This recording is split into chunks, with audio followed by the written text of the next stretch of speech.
Hello friends, my name is Harikesh Bhagat और मैं go turtle education में मैथमेटिक्स डिपार्टमेंट का एचओडी हूँ और मैथ भी पढ़ाता हूँ।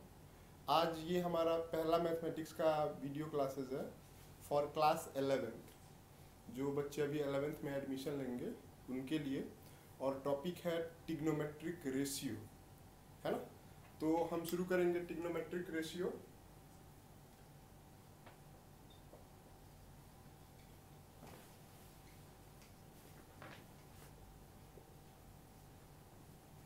ट्रिग्नोमेट्रिक रेशियो देखिए, ट्रिग्नोमेट्रिक रेशियो जो है बेसिकली नाम से हमें इसके नाम को समझना है। जैसे ये जो ट्रिग्नोमेट्रिक वर्ड है ये 2 लेटर से बना है, एक ट्रिगोन और दूसरा जो वर्ड है वो है मेजर। तो ट्रिगोन का मतलब होता है एक राइट एंगल ट्रायंगल। अगर हम एक राइट एंगल ट्रायंगल के बारे में स्टडी करें तो वो कहलाएगा ट्रिग्नोमेट्रिक, है ना। जैसे मतलब आपने क्लास 10th में पढ़ा होगा कि एक राइट एंगल ट्रायंगल हमने ऐसे लिया, ये वाला हमारा रिफरेंस एंगल है थीटा। अब देखिए, मैं रिफरेंस एंगल बार बार आपसे कह रहा हूँ, रिफरेंस को हमें समझना बहुत जरूरी है। मैथमेटिक्स और फिजिक्स टोटली रिफरेंस पे काम करते हैं। फॉर एग्जाम्पल, अगर मैं एक रिफरेंस का एग्जाम्पल दूं कि हमारे लिए रिफरेंस एंगल या किसी भी चीज का रिफरेंस इम्पोर्टेंट क्यों है। फॉर एग्जाम्पल, जैसे मान लीजिए आपको लंदन की बात करें, अगर आपको यहाँ से कहा जाए कि लंदन देखो, तो क्या आप देख पाएंगे? नहीं देख पाएंगे। अभी मैंने रिफरेंस रखा है देखना। जब मैंने रिफरेंस रखा देखना और हम यहाँ से लंदन को देखना चाहते तो नहीं देख पाएंगे। लेकिन अगर मैं रिफरेंस देखना रखते हुए मैं आपसे कहूँ कि सूरज को देखो, सन, तो आप घर से बाहर निकलेंगे और देख लेंगे, सर आपको दिखेगा। अभी मैं रिफरेंस के इम्पोर्टेंस के बारे में बात करते हुए अगर मैं पहुंचना रख दूं, मतलब टू रीच। फॉर एग्जांपल, अगर आपको यहाँ से लंदन पहुंचना है तो आप 100% श्योर पहुंच जाओगे। मतलब आप फ्लाइट से जा सकते हो, शिप से जा सकते हो, और बहुत ज़्यादा तैर के जा सकते हो, है ना, मतलब पहुंच सकते हो। लेकिन अगर मैं सन की बात करूं कि सन पे पहुंचना है, तो अभी करंट सिचुएशन में जिस टेक्नोलॉजी के साथ हम जी रहे हैं, सन पे पहुंचना पॉसिबल नहीं है। तो रिफरेंस था देखना और पहुंचना, दोनों में फर्क है। दोनों में जो बातें कही जा रही हैं अप्रोक्सीमेट सेम कही जा रही हैं, लेकिन जब हम रिफरेंस बदल रहे हैं तो उसका मतलब टोटली बदल जाता है। फिजिक्स और मैथमेटिक्स में हमको हमेशा रिफरेंस का बहुत ज्यादा ध्यान रखना पड़ता है। ये एंगल रिफरेंस हमने लिया है थीटा, ठीक है। तो थीटा के सामने वाले को हम बोलते हैं परपेंडिकुलर। 10th क्लास में ये वाले साइड्स, ये वाला साइड्स और ये वाला साइड्स 3 ट्रायंगल लेते थे, इसके नाम रख देते थे। ए, ये बी हो गया, ये सी हो गया, है ना। अब ये जो एंगल थीटा है, इसके सामने वाले लेंथ को हम बोलते हैं परपेंडिकुलर। तो मैं इसको स्मॉल पी से रिप्रेजेंट करता हूं और कहता हूं कि ये लेंथ जो है वो पी है। पी यूनिट है ना। ये जो बेस है, ये वाला जो लेंथ है, मैं इसको ले लेता हूं, चूंकि बेस है तो मैं बी ले लेता हूं। इससे समझने में थोड़ी सी हमको आसानी होगी, ठीक है। और 90 डिग्री के सामने वाला जो एंगल होता है उसको हम बोलते हैं हाइपोटेनियस, तो उसको मैं एच ले लेता हूं, है ना। तो हमको ए बी सी में वो कैलकुलेशन नहीं करना पड़ेगा, हम पी एच और बी में कैलकुलेशन करेंगे, ठीक है। अब देखिए, बेसिकली अगर एक राइट एंगल ट्रायंगल के 3 लेंथ हमारे पास है और मैं आपसे कहूं कि इन तीनों लेंथ को मिला के आप रेशियो लिखो, तो आप क्या क्या लिख पाओगे? आप लिखोगे, सबसे पहला आप लिखोगे P बाई एच, फिर आप लिखोगे H बाई पी, फिर आप लिखोगे B बाई एच, फिर आप लिखोगे H बाई बी, फिर आप लिखोगे P by H, P by B sorry, and B by P. ये 6 रेशियो लिख पाएंगे आप। देखिए, ये पूरे मैथमेटिक्स में, मतलब ट्रिग्नोमेट्री को समझने के लिए, एक्चुअली ट्रिग्नोमेट्री का कैलकुलेशन इसमें होना चाहिए था, लेकिन इसको आसान करने के लिए बेसिकली इसका नाम रख दिया गया। देखिए, मैं आपसे कह रहा हूं नाम रखा गया, मतलब साइन थीटा जो है वो एक नाम है। कोई ऐसे 10th के बच्चे हमेशा वो साइन थीटा क्यों है, कॉस थीटा क्यों है, इस बारे में हमेशा कंफ्यूज रहते हैं। ये कोई बहुत, मतलब इसमें अगर आपको कैलकुलेशन करना हो P by H, H by P में, या h/b में या b/h में तो बहुत प्रॉब्लम होगा। तो उस प्रॉब्लम से बचने के लिए, आसान करने के लिए, समझाने के लिए इन रेशियोज के नाम रख दिए गए।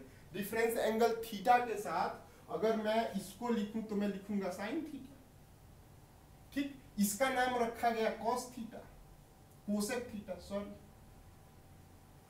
इसका नाम रखा गया कॉस थीटा, इसका नाम रखा गया सेक थीटा, इसका नाम रखा गया टेन थीटा, और इसका नाम रखा गया कॉट थीटा। तो बेसिकली एक ट्रायंगल के साइड्स के रेशियो को लेके हमने ट्रायंगल के साइड्स के लेंथ को लेके हमने रेशियो बनाए और उन रेशियोज के नाम रख दिए। तो बेसिकली जो साइन थीटा है वो सिर्फ और सिर्फ एक राइट एंगल ट्रायंगल के साइड्स का रेशियो है। और किस साइड्स का है? साइन जो है वो परपेंडिकुलर अपॉन हाइपोटेन्यूस होता है ना। Cos theta base upon hypotenuse होता है, tan theta perpendicular upon base होता है, और cot theta base upon perpendicular होता है, ठीक है। ये रेशियो है और ये इसका डेफिनेशन है, ठीक है। मतलब आप इतनी बात समझ चुके होंगे।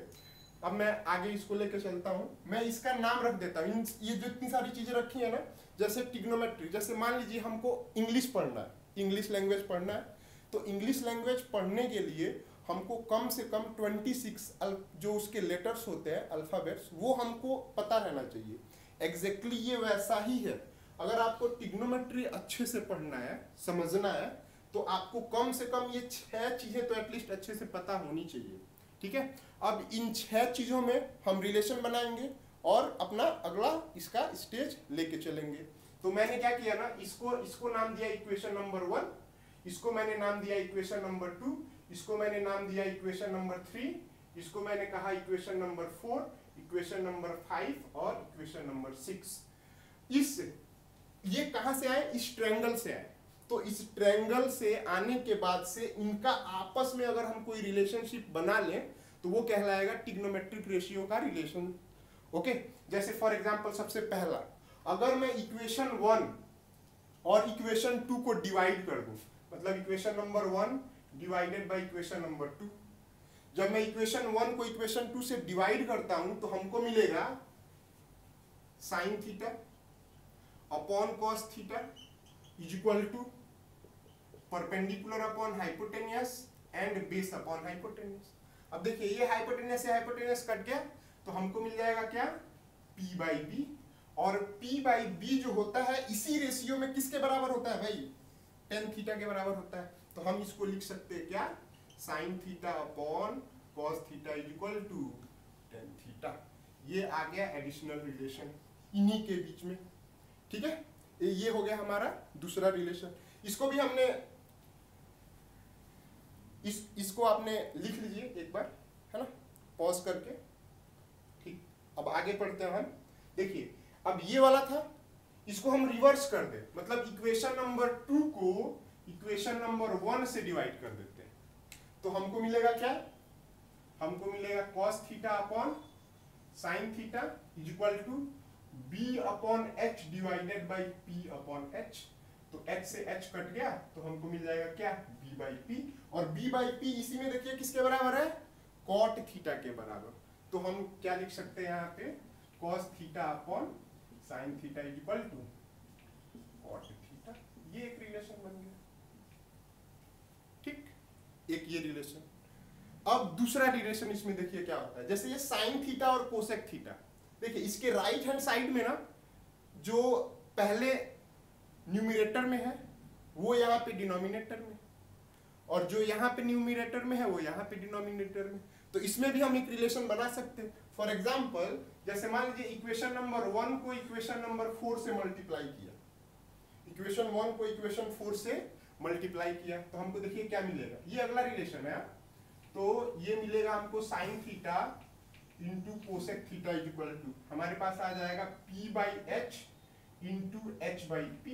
देखिए p से p कटा, h से h कट गया, तो हमको मिल जाएगा sine theta into cosec theta is equal to 1। यहां से हम क्या लिख सकते हैं?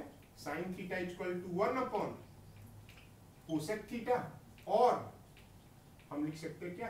Cosec theta is equal to 1 upon sine theta. ये एक दूसरा रिलेशन मिल गया।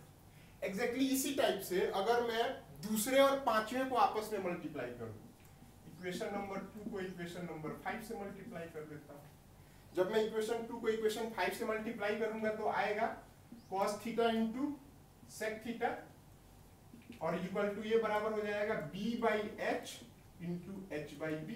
बी से बी कटा, एच से एच कटा, तो हमको मिल जाएगा क्या, cos theta into sec theta equal to 1। तो हम इसको लिख सकते हैं क्या, cos theta equal to 1 upon sec theta और sec theta equal to 1 upon cos theta. ये एक रिलेशन यहाँ पे मिल जाएगा। एग्जैक्टली मैं थोड़ा रफ करूंगा, नोट कर लीजिए पॉज करके वीडियो को।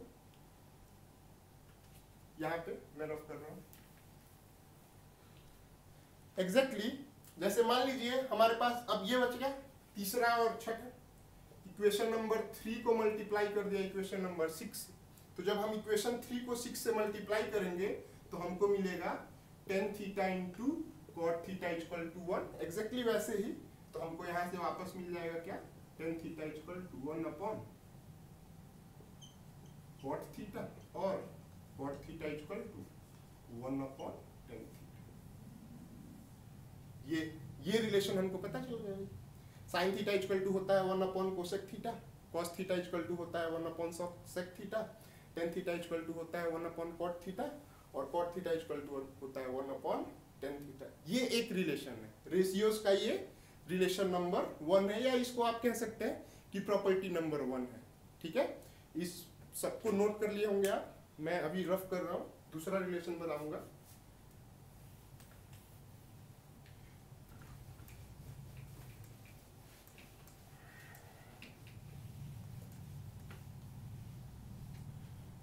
दूसरे रिलेशन पे जाते हैं। इसमें जो दूसरा रिलेशन होगा आइडेंटिटीज पे होता है। ठीक है, हम आइडेंटिटीज की बात करेंगे। जैसे देखिए आपने 10th में पढ़ा होगा आइडेंटिटीज में, सबसे पहला पढ़ा होगा sine square theta plus cos square theta equal to 1 आता है। देखिए ये कैसे आता है, जो इक्वेशन 1 है और इक्वेशन 2 है, इक्वेशन 1 और इक्वेशन 2। इक्वेशन 1 हमने लिया क्या, sine theta equal to perpendicular upon hypotenuse और cos theta equal to base upon hypotenuse. दोनों को हम स्क्वायर करके ऐड कर रहे हैं। देखिए स्क्वायर कर रहे हैं, स्क्वायर किया तो ये P square upon H square हो गया, यहाँ पे स्क्वायर किया तो ये B square upon H square.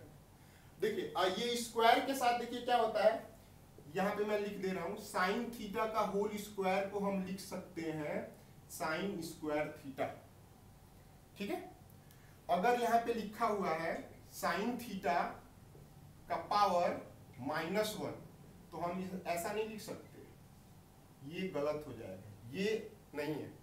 Numbers अगर यहाँ पे केवल ये -1 के साथ ही प्रॉब्लम है, बाकी और यहाँ पे कोई भी नंबर लिखिए तो वैलिड होगा। जब हम यहाँ पे -1 रखेंगे तो इसका मतलब होगा 1 अपॉन साइन थीटा, और ये साइन इनवर्स थीटा जो है वो इनवर्स फंक्शन होता है। इसका अगला फॉर्मेशन मैं आपको समझाऊंगा, और सारे नंबर के लिए वैलिड है ये। मान लीजिए यहाँ पे -2 आपने रखा तो वो डिवाइड में चला जाएगा हमेशा।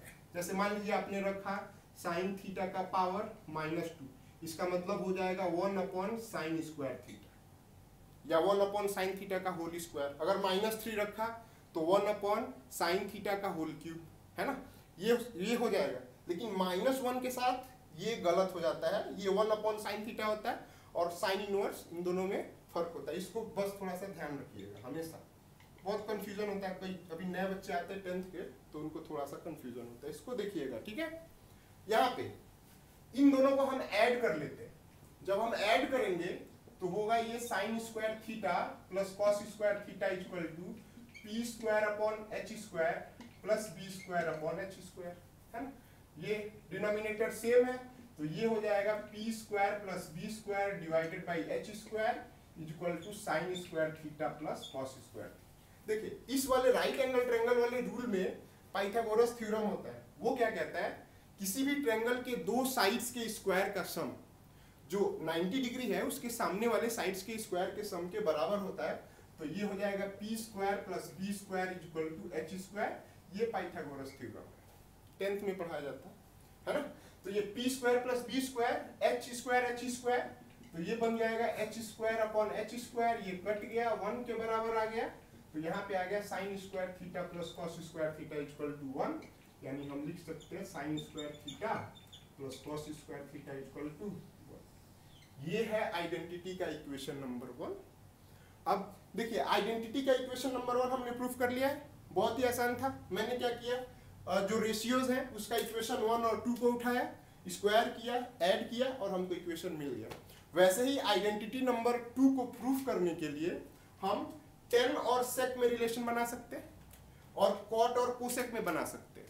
3 इक्वेशन होता है। पहला इक्वेशन होता है साइन और कॉस का, दूसरा इक्वेशन होता है टेन और सेक का, और तीसरा इक्वेशन होता है कॉट और कोसेक का, है ना। तो मैं ये आइडेंटिटी यूज कर लीजिए ऐसे, और एक और तरीका है, दूसरा तरीका ये है कि ये जो इक्वेशन नंबर हमारा है ना, इक्वेशन 6 इसको ले लेते हैं, है ना, 5 6 7 ले लेते हैं इसको, इक्वेशन नंबर 7, ठीक है। अब इक्वेशन नंबर 7 से ही मैं बाकी 2 और प्रूफ कर लूंगा। देखिए इक्वेशन नंबर 7 में मैं एक बार डिवाइड कर देता हूं साइन स्क्वायर थीटा से, ठीक। इक्वेशन नंबर 7 के लेफ्ट हैंड साइड में मैं साइन स्क्वायर थीटा डिवाइड करूंगा, राइट हैंड साइड में साइन स्क्वायर थीटा डिवाइड करूंगा। किसी भी इक्वेशन में हम द सेम नंबर से मल्टीप्लाई डिवाइड कर सकते हैं, बैलेंस करने के लिए गुणा कर सकते हैं, भाग कर सकते हैं, ठीक है। तो मैं डिवाइड कर लूंगा, ठीक है। तो जब मैं डिवाइड करूंगा तो आएगा, देखिए sine square theta upon sine square theta plus cos square theta upon cos square theta equal to, sorry sine होगा, sine square theta divide by sine square theta, right. तो sine square theta upon sine square theta 1 plus ये बन जाएगा cos upon sine, अभी बताया tan theta होता है, तो ये हो जाएगा tan square theta equal to 1 upon sec, अभी बताया 1 अपॉन साइन, अभी बताया कोसेक थीटा होता है, साइन स्क्वायर से इक्वेशन में डिवाइड किया, तो 1 plus tan square theta equal to आ जाएगा साइन साइन, कॉस और साइन जो होता है वो कॉट होता है, cot square theta, 1 plus cot square theta equal to आ जाएगा कोसेक स्क्वायर थीटा। ये हो गया हमारा दूसरा नंबर का आइडेंटिटी, ठीक।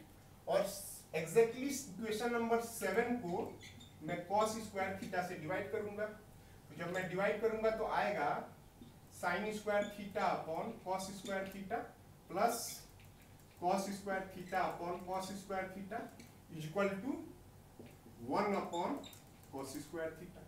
तो ये देखिए साइन कॉस हो जाता है 10, तो आ जाएगा tan square theta plus 1 equal to 1 upon cos होता है सेक स्क्वायर थीटा।